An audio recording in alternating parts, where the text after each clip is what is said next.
Ebby Steppach was a young woman who just turned 18 a few months before she went missing. She'd been living in Little Rock, Arkansas, when days before her disappearance, she accused 4 men of attacking her at a party. On October 25th, she called her older brother Trevor in a panic. The details of this call have never been fully unveiled, but this would be the last time anyone heard from Ebby. Her car was found abandoned on the side of the road 2 days later, but her body wouldn't be found for another 3 years. The circumstances surrounding the discovery of her body are incredibly bizarre and call into question the entirety of the Little Rock Police Department.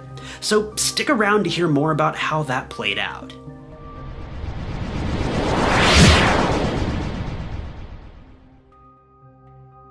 So before we really get into it, I just want to say if you hear a bunch of crunching and rattling in the background, I apologize for that in advance.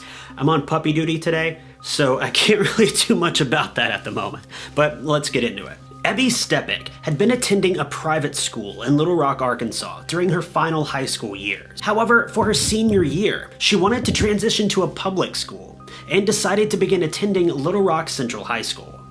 As someone who grew up a very short distance away from Little Rock, I can attest to the fact that this was an extremely bad idea. Little Rock is known for being one of the most violent and generally unsafe cities in the country. But to each their own, it seems that Ebby just wanted to have a more normalized high school experience, rather than the sheltered and filtered experience that often comes with being enrolled in a private school. Around this same time, Ebby also decided to move out of her parents' home.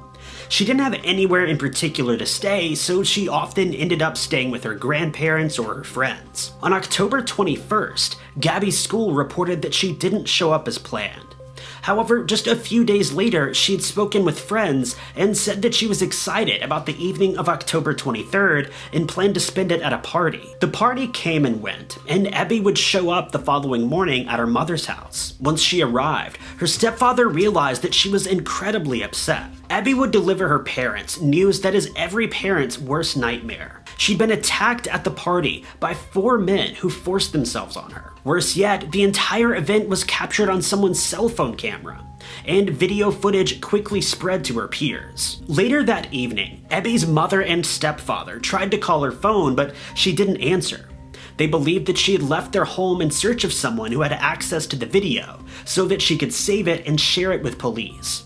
She had expressed interest in wanting to file a police report, but in order to do so, she would need evidence as well as names of the men who she believed may have been involved. Later that night, 2 calls were placed to the Little Rock Police Department from Ebby's phone, but these calls lasted less than 1 minute each. However, after the family spoke with the police department, they denied that Ebby had ever filed a police report, so no one knows what these calls would have been about. Later on that evening, her cell phone records show that she'd been in contact with several of the men who had attacked her the night before, and she openly spoke with them about her desire to report them to the police.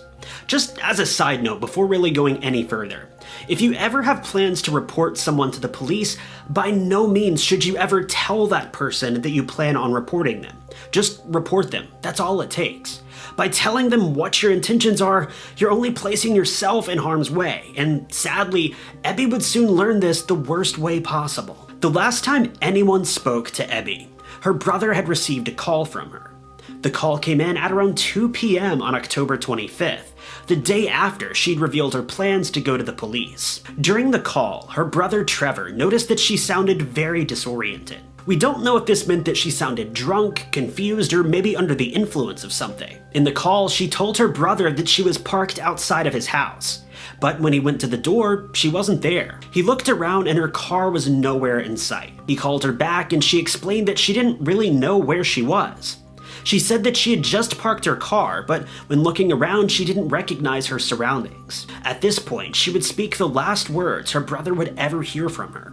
"I messed up." After this, the call went dead and no one ever heard from Ebby again. On October 27th, 2 days after her disappearance, a security guard was on patrol in a West Little Rock neighborhood when he stumbled across Ebby's car. He mentioned that the car was parked near the woods at a neighborhood park. and he immediately recognized it as the missing vehicle that police had been looking for. He called the Little Rock Police Department, and they said that they would send an officer to check it out. The security guard waited for 2 hours, but the police never came. He eventually left and continued with his daily patrol, assuming that police would check on the car later on. However, when he patrolled the neighborhood the following day, the car was still there and there was no evidence that police had ever arrived. He called the police once again, and within an hour, they showed up. And when they searched the car, they found that the keys were still in the ignition, but the battery had died and the gas tank was completely empty. No one knows why the car had been parked there, but if Ebby had been under the influence of something when she said she had last driven the vehicle, it's possible she mistook this neighborhood for her brother's neighborhood and simply got lost and ran out of gas. Police showed up to the area and conducted several searches of the nearby woods. They came up empty-handed each time. Police spoke with each of the men who Ebby had accused of taking advantage of her, but officers never placed any charges against any of these men either. They all were allowed to walk free without ever going to trial or being questioned any further. To make matters worse, police didn't even search their phones for video evidence, even after Ebby's parents had told them that a very graphic video of the event had been recorded by these men. If this doesn't make your blood boil, I don't know what will. We've covered several instances of police screw-ups on this channel before, but this takes things to a new level. A young girl is missing. She had intentions of filing charges against these 4 men. The girl's parents told officers exactly who the men were and what they had done, and they just let them walk away. In an attempt to help keep the case moving forward, Ebby's parents reached out to Dr. Phil in 2017, and they were given a slot on his show. Even though the show was as successful as any other Dr. Phil episode, no tips ever came in, despite the family offering a $50,000 reward for information. After initial searches of the park where Ebby's car was found were conducted in 2015, officers returned once again in 2018 to conduct one final search. They didn't find anything in the woods. However, a drainage pipe near where her car had been found had never been searched before. As officers looked inside, they found the skeletal remains of Ebby Steppach. It's at this point that, in my honest opinion, the blame in this case needs to be passed off to the Little Rock Police Department. That's because the drainage pipe that her body had been found in was less than 60 feet away from where her car was found. Yet no one happened to see it the many times they'd searched the area before. To make matters worse, a coroner also said that she had likely died around the time that her car was originally discovered. Officers also claimed that they took search dogs to the area to look for human remains. Yet they claimed these dogs didn't find anything. Though this is absolutely untrue, and it doesn't appear that a canine search was ever conducted. According to a close friend of the Steppach family named Margie Foley, she'd shown up to the park just days after Ebby went missing. She said that as soon as she stepped close to the woods, she caught a strong smell of decomposition. If dogs had been brought to the area, they would have definitely picked up on this odor, as would the officers who allegedly searched the area as well. Margie says that she spoke with officers about this at the time, but they refused to listen to her. Instead, they dismissed her claims and insisted that the smell must have belonged to an animal or something. That's using their exact words. Still to this day, no one has faced justice for this crime.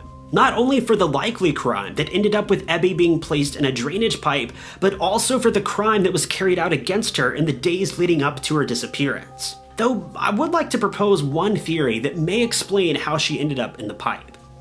At the moment, we have no idea if officers found any indication that she lost her life due to foul play. Though with how the police department has acted up until this point, I don't know that I would personally trust their word regardless, but think back to the day that Ebby went missing. Her brother mentioned that she sounded confused and disoriented and couldn't tell whose house she was even at. One theory that I'll propose is that if Ebby showed up to the wrong neighborhood and was disoriented because she was under the influence of something, that may explain the whole situation around her death. And it could have been a simple accident. For example, let's just assume that she was drunk at the time that she made the calls to her brother. If that's true, she could have exited the car that day and just left it running without realizing. That would explain why the tank was completely empty, and it would also explain the dead battery, because when a car runs out of gas, the accessories and whatnot won't just turn off. They keep running until the keys are taken out or the battery dies. Well, in Ebby's case, officers explained that the key was still in the ignition and the battery was dead. So that explains that. When she told her brother that she messed up, it's possible that after everything she'd gone through, she'd either gone off and gotten drunk to mask the pain, or worse, there's a chance she could have even wanted to take her own life after everything she had been through. Regardless, there's a chance that whatever caused her to be disoriented may have also caused her to crawl into that drainage pipe of her own accord. I've heard of countless cases of drunk people ending up in the strangest places, and this case may be no different. Once she was inside the pipe, she could have passed away from alcohol poisoning or even from another substance that officers or her family may not have even known about. Whatever the case may be, keep in mind that this is merely a theory. At the end of the day, no matter what led up to her death, the 4 men who took advantage of her on that evening in October need to be held accountable for what they did. But with the state of the Little Rock Police Department, it's unlikely we will ever see any more progress in this case. However, in October of 2021, her case was given to a new investigator with the LRPD. We'll just have to wait and see if anything else happens and if any more progress is actually made.